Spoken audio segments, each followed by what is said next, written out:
Assalamualaikum warahmatullahi wabarakatuh. Yang terhormat Ibu Kepala Sekolah yang sempat hadir pada hari ini, yang saya hormati Bapak Ibu guru hebat yang sempat hadir pada hari ini. Terutama dan paling utamanya, marilah kita mengucap puja-puji syukur kehadiran Allah Subhanahu wa Ta'ala, karena dengan rahmat dan limpahan beliaulah kita dapat hadir pada hari yang berbahagia ini. Untuk langkah yang kedua kalinya, marilah kita mengucap puji syukur kehadiran Nabi Sallallahu Alaihi Wasallam, yakni Nabi besar Muhammad Sallallahu Alaihi Wasallam. Marilah kita mengucap salawatnya dengan salawat yang berbunyi Allahumma sholli ala Sayyidina Muhammad wa ala ali Muhammad wa barik wasallam. Nah, di sini saya akan menyebarkan pemahaman dan pengalaman penerapan tentang budaya positif.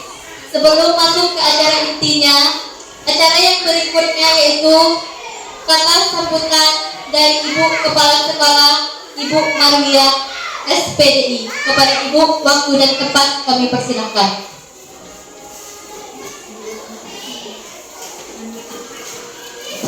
Bismillahirrahmanirrahim. Assalamualaikum warahmatullahi wabarakatuh.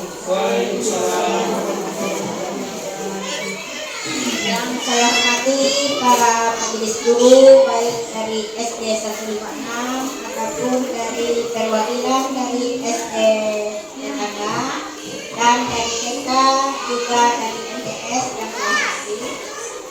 Pertama-tama marilah kita panjatkan puja dan puji syukur kehadirat Allah Subhanahu wa Ta'ala, yang mana pada kesempatan ini kita telah diberi kenikmatan kesehatan sehingga kita dapat bertatap muka di dalam ruangan SD 156 ini. Dan tak luput pula kita kirimkan salawat dan salam kepada junjungan kita yakni Nabi besar Muhammad Sallallahu Alaihi Wasallam. Baiklah, saya tidak akan memperpanjangkan kalimat. Adapun yang perlu saya sampaikan dalam acara itu dari kegiatan CPG itu mendirikan salah kombel, itu dalam judul menyebarkan pemahaman dan pengalaman penerapan budaya positif, yang mana yang sebagai guru penggeraknya adalah Ibu Miftahul Jannah SPD. Dalam hal ini ingin menyampaikan atau membuatkan kegiatan kombelnya, yaitu dari kegiatan guru penggerak, yang mana supaya guru-guru yang lain nanti juga termotivasi untuk mengikuti atau mendaftarkan sebagai guru penggerak untuk angkatan yang ke-12 ini. Karena masih ada satu angkatan lagi kalau tidak salah. Ya. Kalau untuk sekolah penggerak memang tidak ada lagi. Kalau untuk guru penggerak itu masih ada satu angkatan, yaitu angkatan ke-12. Yang mana marilah kita bersama-sama mendengarkan apa yang diberikan oleh Ibu Miftahul Jannah nanti.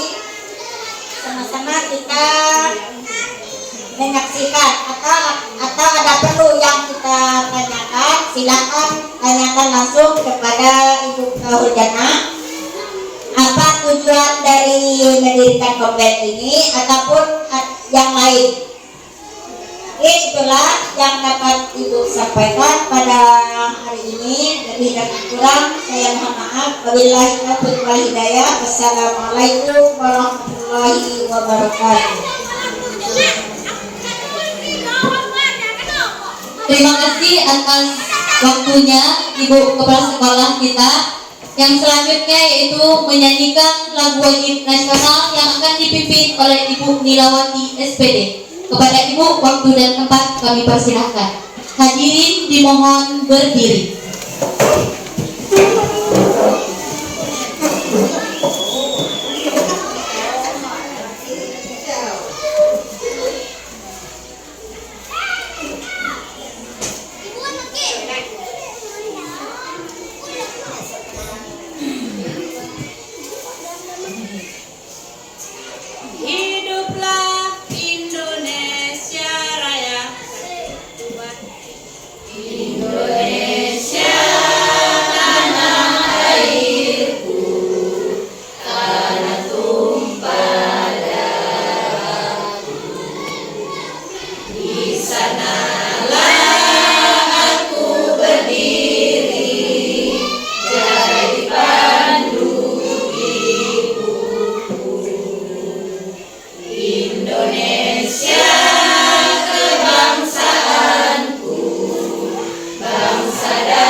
Hadirin dimohon duduk kembali. Baiklah, kita memasuki acara inti, yaitu menyebarkan pemahaman dan pengalaman penerapan budaya positif. Sebelum kita masuk ke situ, marilah kita semua bertepuk semangat dulu. Tepuk semangat. Semangat, hore hore, yes. Oke. Selamat datang Bapak Ibu guru hebat. Mari belajar bersama, berkolaborasi bersama, saling mendukung demi mewujudkan disiplin positif di lingkungan SD Negeri 156/6 Durian Bataku. Konsep utama tentang modul budaya positif yang pertama yaitu perubahan paradigma belajar. Yang kedua ada disiplin positif. Yang ketiga ada kebutuhan dasar manusia. Yang keempat ada motivasi perilaku manusia. Yang kelima posisi kontrol. Dan yang keenam keyakinan kelas. Dan yang ketujuh segitiga restitusi. Pembelajaran dengan paradigma baru dirancang berdasarkan pembelajaran berdiferensiasi sehingga setiap siswa belajar sesuai dengan kebutuhan perkembangannya untuk mewujudkan profil pelajar Pancasila. Apakah kita semua sudah menciptakan pembelajaran dengan paradigma baru? Oke, mari kita bahas lebih lanjut.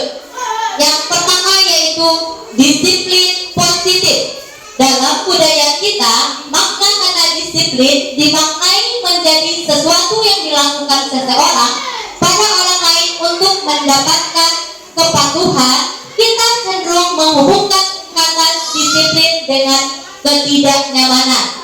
Nah, di sekolah kita adakan disiplin. Apakah murid kita merasa nyaman atau tidak? Tidak? Oke. Selanjutnya itu sebagai pendidik, tujuan kita adalah menciptakan anak-anak yang memiliki disiplin diri sehingga mereka bisa berperilaku dengan mengacu pada nilai-nilai kebajikan yang universal atau yang menyeluruh dan memiliki motivasi intrinsik dan ekstrinsik. Selanjutnya yaitu disiplin positif merupakan salah satu cara penerapan disiplin yang bertujuan untuk menumbuhkan kesadaran serta memberdayakan anak untuk melakukan sesuatu tanpa imbalan, ancaman maupun hukuman. Yang selanjutnya, apakah di sekolah kita sudah menerapkan disiplin positif yang aku bisa? Yang 5S, senyum, salam, sapa, sopan, dan santun. Nah, sekarang kita sebagai guru, apakah sudah menerapkan hal ini? Sudah atau belum, Ibu, Bapak Ibu? Sudah, oke. Selanjutnya, kata-kata ajaib. Tolong, maaf, permisi, dan terima kasih. Nah, kata tolong itu kita lakukan di waktu apa? Oke, di waktu meminta pertolongan. Nah, kalau kata maaf kita pakai di waktu apa? Melakukan kesalahan. Oke, kalau kata permisi kita lakukan di waktu apa? Ya, meminta izin untuk menjawab pertanyaan atau keluar kelas. Kalau terima kasih apa Bapak Ibu hebat semuanya? Ya, ketika kita mendapat apresiasi atau penghargaan. Nah, selanjutnya kebutuhan dasar manusia. Manusia itu mempunyai kebutuhan dasar yang harus dipenuhi dirinya dan juga orang lain. Yang pertama yaitu kebutuhan untuk bertahan hidup. Contohnya, kita bertahan hidup perlu makan dan lain sebagainya. Yang kedua, kasih sayang dan rasa diterima. Kita memerlukan atau perlu punya rasa kasih sayang dan rasa diterima. Begitupun juga dengan murid kita. Murid kita tidak selalu harus kita marahi, tapi kita perlu sayangi dan menerima mereka sesuai dengan kodratnya. Yang selanjutnya yaitu penguasaan. Nah, penguasaan ini murid kita itu perlu menguasai dirinya dan mereka perlu kebebasan untuk mengeluarkan pendapat mereka. Yang selanjutnya kebebasan. Nah, di sini murid kita juga perlu bebas memilih pembelajaran seperti apa yang mereka inginkan dan pembelajaran seperti apa yang mereka sukai dan menyenangkan bagi diri mereka. Yang selanjutnya yaitu kesenangan. Sudah tentu kita semua di sini dan juga murid-murid kita perlu yang namanya kesenangan. Jika mereka senang terhadap diri kita, terhadap gurunya, maka mereka akan rajin dan suka untuk belajar. Jadilah guru yang dirindukan, bukan dihindari. Oke, selanjutnya yaitu motivasi perilaku manusia.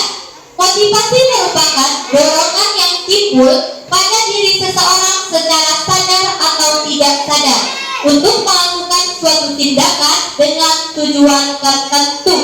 Yang pertama yaitu menghindari ketidaknyamanan dan hukuman. Murid melakukan disiplin diri karena ia takut dihukum. Ini merupakan motivasi ekstrinsik. Yang kedua, murid mendapatkan imbalan atau penghargaan dari guru atau orang lain. Murid melakukan disiplin diri karena ia ingin mendapat imbalan. Ini merupakan motivasi ekstrinsik. Selanjutnya, menghargai nilai-nilai kebajikan diri sendiri. Murid melakukan disiplin diri karena sadar akan nilai kebajikan dirinya ini merupakan motivasi ekstrinsik. Nah, di sini ada konsep disiplin dengan identitas gagal. Yang pertama, guru itu tidak boleh memberikan hukuman kepada murid. Karena apa? Itu akan menyakitkan, merasa tidak nyaman, murid takut, murid menyembunyikan kesalahan, dan memaksa murid menjadi rendah diri. Kalau untuk konsep disiplin dengan penghargaan, itu tidak efektif dilakukan karena merusak hubungan atau sifat iri. Contohnya, kita memberikan hadiah kepada murid yang pintar. Nah, murid yang tidak pintar ini pasti akan merasa iri terhadap murid tersebut, sehingga akan merusak hubungan antara murid yang pintar tadi dengan murid yang kurang pintar. Selanjutnya, mematikan kreativitas murid. Yang selanjutnya, menghukum dengan sistem ranking. Nah, di sini mengapa di kurikulum Merdeka tidak ada sistem ranking? Karena takut terjadi yang namanya sifat iri. Selanjutnya, merapat hak menghargai dirinya. Untuk konsep disiplin dengan identitas sukses, yaitu konsekuensi penguatannya jangka pendek, perlu monitoring berkelanjutan, stimulus atau respon, murid menghormati peraturan, kehilangan waktu untuk merenungi kesalahannya. Nah, yang terakhir yaitu restitusi, murid bertanggung jawab untuk perilakunya, fokus pada pemecahan masalah jangka panjang, murid menghormati dirinya dan orang lain. Teori kontrol, dirinya memegang kontrol, murid bersemangat memperbaiki diri dan kesalahan. Nah, dari 4 konsep disiplin ini, manakah yang pantas kita lakukan di sekolah kita? Apakah hukuman, penghargaan, konsekuensi, atau restitusi? Ada yang bisa menjawab? Ada yang bisa? Ya, Ibu Nilawati menjawab konsekuensi. Yang lain ada yang bisa menjawab? Nah, di sini yang pantas kita lakukan di sekolah kita yaitu restitusi.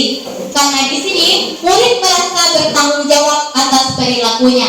Konsekuensi juga bisa, karena tapi itu belum efektif atau kurang efektif untuk dilakukan.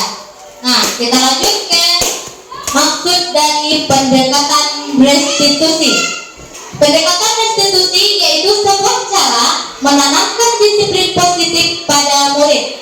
Restitusi itu adalah proses menciptakan kondisi bagi murid untuk memperbaiki kesalahan mereka sehingga mereka bisa kembali pada kelompok mereka dengan karakter yang lebih kuat. Ciri-ciri restitusi bukan menebus kesalahan, namun belajar dari kesalahan. Yang kedua yaitu memperbaiki hubungan. Yang ketiga, tawaran bukan paksaan. Yang keempat, menuntut untuk melihat ke dalam diri. Yang kelima, mencari kebutuhan dasar yang mendasari tindakan. Yang keenam, fokus pada karakter bukan tindakan. Yang ketujuh, menguatkan dan fokus pada solusi. Nah, perbedaan. Di sini ada contoh kasus siswa sering tidak mengerjakan PR. Di situ, di hukumannya, guru menghukum siswa tersebut hormat bendera selama 10 menit. Itu efektif ataukah tidak? Oke, yang selanjutnya, guru menghukum siswa tersebut dengan lari keliling lapangan sebanyak 5 kali. Itu efektif apakah tidak, Bapak Ibu guru yang hebat dan cantik? Tidak. Oke, selanjutnya, konsekuensi. Guru memberikan konsekuensi untuk mengerjakan PR-nya saat istirahat atau dikerjakan sebanyak 3 kali lipat. Itu apakah sudah efektif atau belum? Sudah efektif, tapi itu memberatkan siswa. Oke, kalau untuk restitusinya, guru menanyakan keyakinan kelas, dirinya dan membantu siswa menyelesaikan masalahnya. Guru terbuka dan siswa menghormati dirinya dan orang lain. Apakah itu sudah efektif, Bapak Ibu? Tuh? Oke. Selanjutnya, di sini ada soal tindakan guru. Mencatat 10 kali di dalam buku kalimat. Saya tidak akan terlambat lagi karena terlambat sekolah. Itu hukuman atau konsekuensi. Nah, di sini kita akan berkolaborasi tentang menyelesaikan soal berikut. Di sini ada skip note. Nah, di sini tulis jawaban 1 sampai 5 lalu ditempel di papan tulis.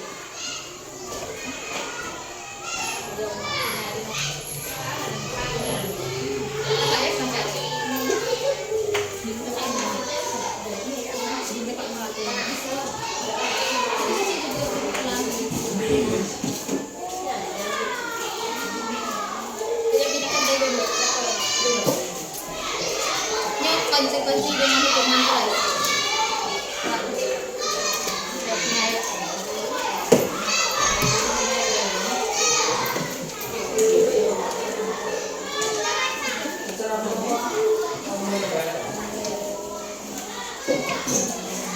Nah, untuk soal pertama, yaitu jawabannya cuma ada 2. Apakah itu hukuman atau konsekuensi? Soalnya ada 7. Yang pertama, mencatat 100 kali di dalam buku kalimat. Saya tidak akan terlambat lagi karena terlambat ke sekolah. Itu apakah hukuman atau konsekuensi?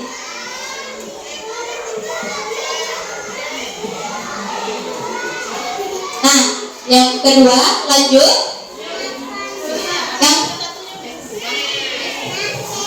Yang soal kedua, lari mengelilingi lapangan basket 2 kali karena terlambat hadir di sekolah.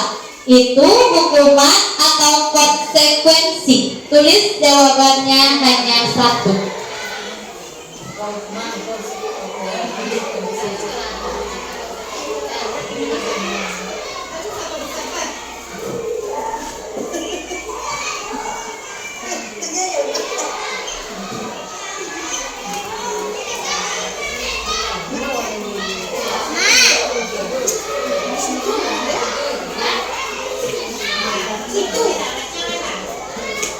Oke, untuk nomor 3, murid diminta untuk push up 15 kali karena tidak menggunakan masker ke sekolah.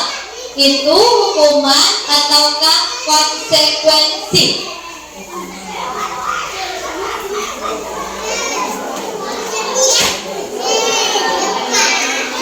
Sudah?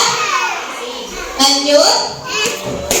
Nomor 4, menggantikan kertas tugas teman yang telah dicoret-coret itu hukuman ataukah konsekuensi? Selanjutnya, membersihkan tumpahan air di meja tulis karena tersenggol pada saat belajar itu hukuman ataukah konsekuensi?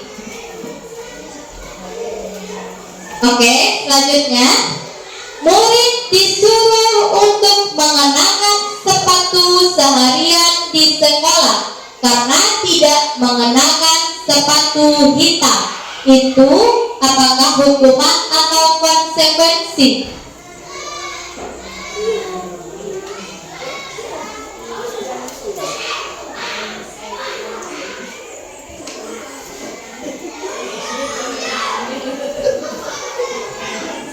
Lanjut. Lari mengelilingi lapangan basket 2 kali karena terlambat 10 menit untuk pelajaran PJOK itu apakah hukuman atau konsekuensi? Oke, sudah semuanya Bapak Ibu guru?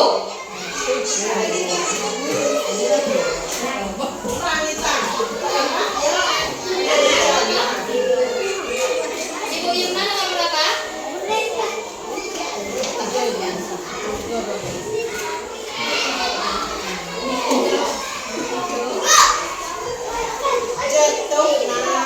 Sudah?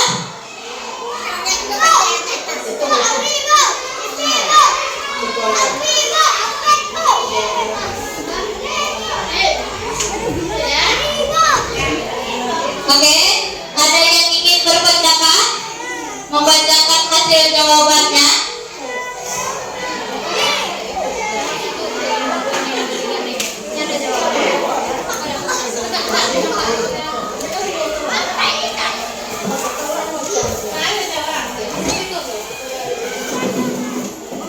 Assalamualaikum warahmatullahi wabarakatuh.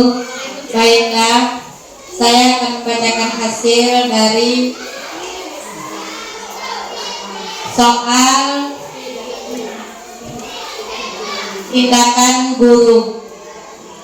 Soal yang pertama,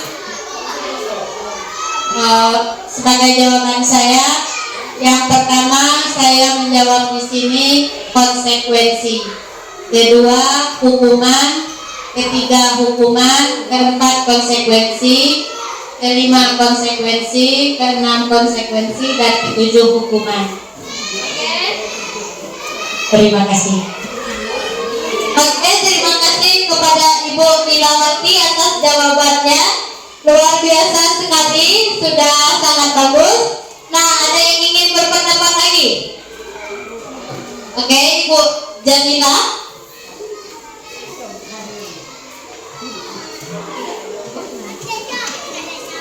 Assalamualaikum warahmatullahi wabarakatuh. Baiklah, di sini saya akan menjawabkan tindakan guru yang sudah dijelaskan oleh Ibu Mita, di mana jawaban yang saya pilih yang pertama itu termasuk hukuman, yang kedua hukuman, yang ketiga hukuman, dan yang keempat konsekuensi, kelima konsekuensi, keenam konsekuensi, dan yang terakhir hukuman. Terima kasih. Oke, luar biasa sekali. Terima kasih atas jawabannya Ibu Jamila. Ada yang ingin berpendapat lagi? Nah, jika tidak ada yang ingin berpendapat lagi, sebelum kita lihat jawaban yang benarnya, marilah kita tepuk semangat.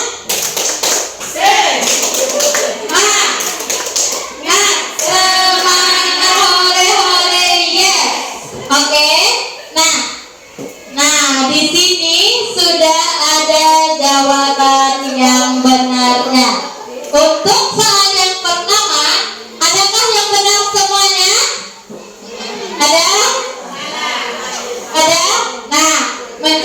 10 kali di dalam buku kalimat, saya tidak akan terlambat lagi karena terlambat ke sekolah. Itu termasuk hukuman, karena kita memberikan hukuman tersebut kepada siswa, dan ini termasuk memberatkan siswa kita. Nah, begitupun yang selanjutnya, yaitu lari mengelilingi lapangan basket 2 kali karena terlambat hadir di sekolah. Itu apa Bapak Ibu? Hukuman. Oke. Nah, kita lanjutkan. 5 posisi kontrol restitusi. Yang pertama yaitu penghukum, yang kedua pembuat rasa bersalah, yang ketiga teman, yang keempat pemantau, dan yang kelima yaitu manajer. Nah, guru itu bisa menjadi seorang penghukum bagi muridnya, dan murid itu akan takut untuk bersosialisasi atau mendekati guru tersebut. Yang kedua, pembuat rasa bersalah. Nah, yang ketiga itu teman. Kita sebagai guru bisa menjadi seorang teman untuk murid-murid kita. Yang keempat yaitu pemantau. Kita sebagai guru adalah tugasnya memantau murid-murid kita untuk lebih kreatif, aktif dalam proses pembelajarannya. Yang selanjutnya yaitu contoh penerapan 5 posisi kontrol. Contoh kasus, siswa tidak memakai topi saat upacara bendera.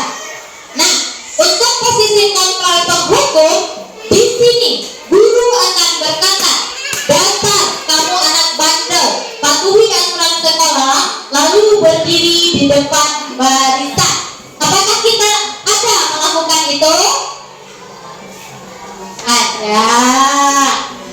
Yang pakaiannya diangkat berdiri di depan kelas. Nah, di depan untuk setelah upacara.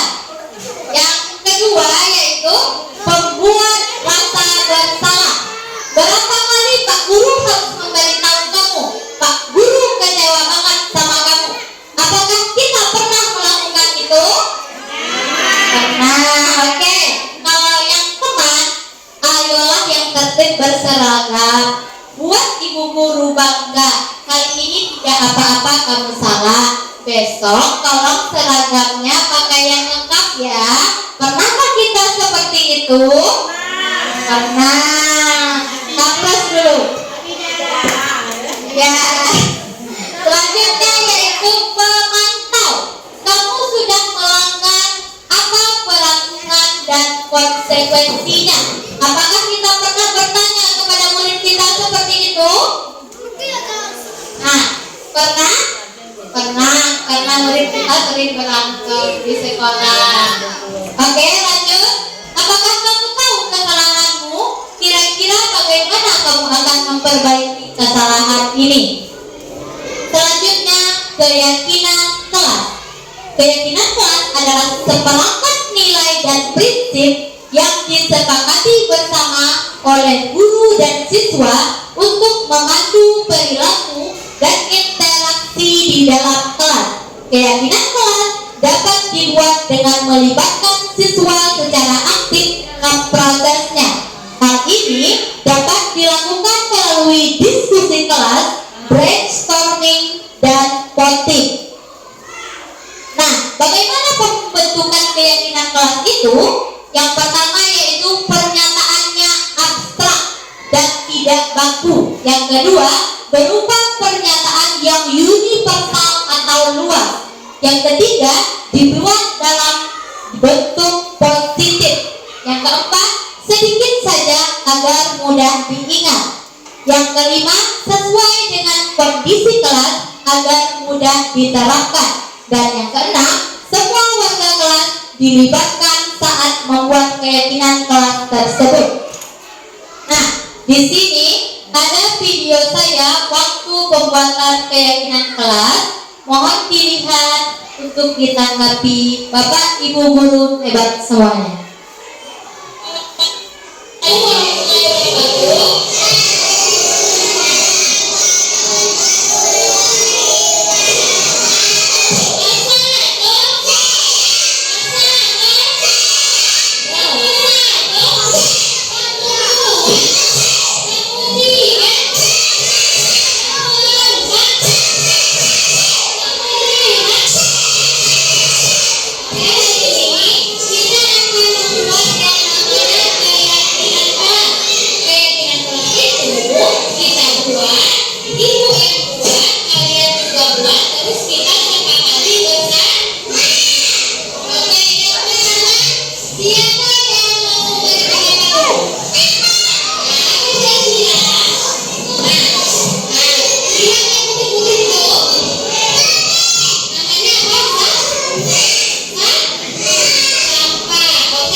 _6 Durian Betaku. Dengan wakili kelasnya saya sendiri. Yang pertama yaitu kehadiran dan keterlambatan. Di sini kehadiran dan keterlambatannya, datanglah ke kelas tepat waktu setiap hari. Jika kamu terlambat, laporkan ke guru dengan sopan. Yang selanjutnya yaitu tentang kebersihan dan kerapian. Jaga kebersihan kelas dan meja masing-masing. Buanglah sampah pada tempatnya.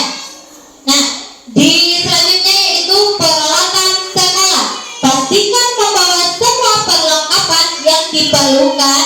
Pinjam dengan izin jika perlu menggunakan peralatan teman. Yang selanjutnya yaitu angkat tangan jika ingin bertanya atau permisi keluar. Mengharuskan angkat tangan terlebih dahulu. Selanjutnya yaitu tentang seragam sekolah. Memakai pakaian sekolah sesuai dengan peraturan yang telah ditetapkan sekolah. Yang selanjutnya, disiplin dalam pembelajaran. Diam saat guru sedang mengajar. Ajukan pertanyaan dengan sopan jika tidak paham. Partisipasi dan kerjasama. Ikuti semua kegiatan kelas dengan antusias. Bekerja sama dalam kelompok dengan baik. Yang terakhir yaitu tentang tugas dan PR. Selesaikan tugas tepat waktu. Bertanggung jawab atas PR yang diberikan. Nah, selanjutnya ini adalah budaya positif kami kelas 1 tentang kebersihan. Ya, buanglah sampah pada tempat. Oke, silakan diambil sampahnya ya. Oke, habis itu nanti kita bakar ya.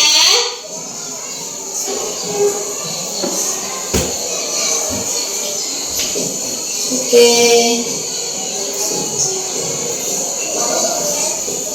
Sudah. Selanjutnya yaitu ada budaya positif kami kelas 1 yaitu tentang seragam sekolah. Jadi semuanya, jika ke sekolah kita harus memakai pakaian yang rapi. Apa saja itu bukan sedikit. Ada dong. Apa lagi? Ada apa? Apa lagi? Oke, ikan-ikan apa lagi? Apa lagi? Oke, semuanya bisa pakai dengan rapi. Oke, untuk yang lain juga ya, semuanya harus pakai pakaian yang rapi. Terima kasih, sudah duduk kembali. Nah, yang selanjutnya yaitu ada menstabilkan identitas. Kita semua akan melakukan hal yang terbaik yang bisa kita lakukan. Yang kedua ada validasi tindakan yang salah. Semua perilaku memiliki alasan. Yang ketiga yaitu menanyakan keyakinan. Kita semua memiliki keyakinan yang internal. Inilah segitiga restitusi. Jika murid kita terkena masalah, maka kita selesaikan dengan menggunakan segitiga restitusi tersebut. Terima kasih, salam dan bahagia. Itulah diseminasi penyebaran budaya positif dari saya. Jika Bapak dan Ibu ingin bertanya atau memberikan masukan atau tanggapan, dipersilahkan dengan segala hormat.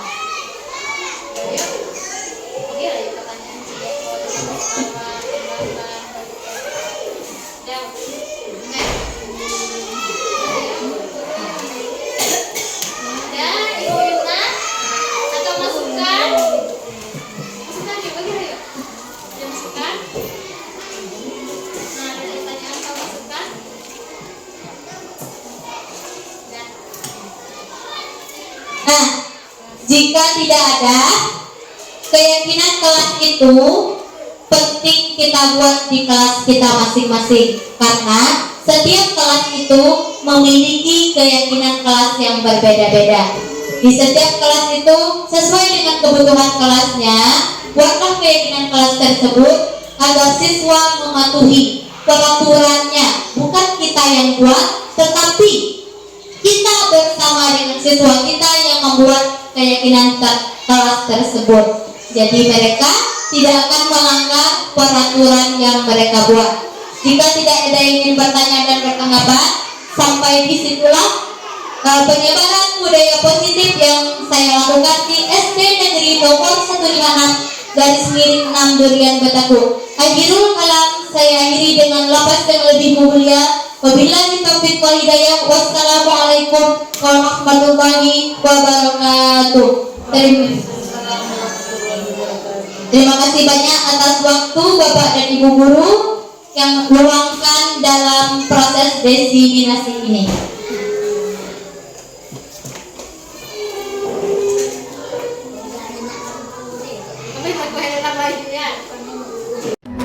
Bangun dan bukalah matamu, saatnya meraih mimpimu.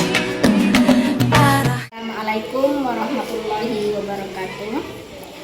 Tanggapan dari kegiatan yang dilaksanakan oleh salah seorang guru penggerak dari SD 156, yaitu atas nama Ibu Miftahul Jannah SPD, sudah melaksanakan kombel kegiatan, yaitu menyebarkan budaya positif di SD 156 yang dihadiri oleh semua majelis guru SD 156, yang mana kegiatannya berjalan dengan lancar dan sukses. Semoga guru-guru yang lain yang mendengar dan mengikuti kegiatan tersebut termotivasi ke depannya untuk ikut mendaftarkan sebagai guru penggerak angkatan ke-12. Sekian, terima kasih.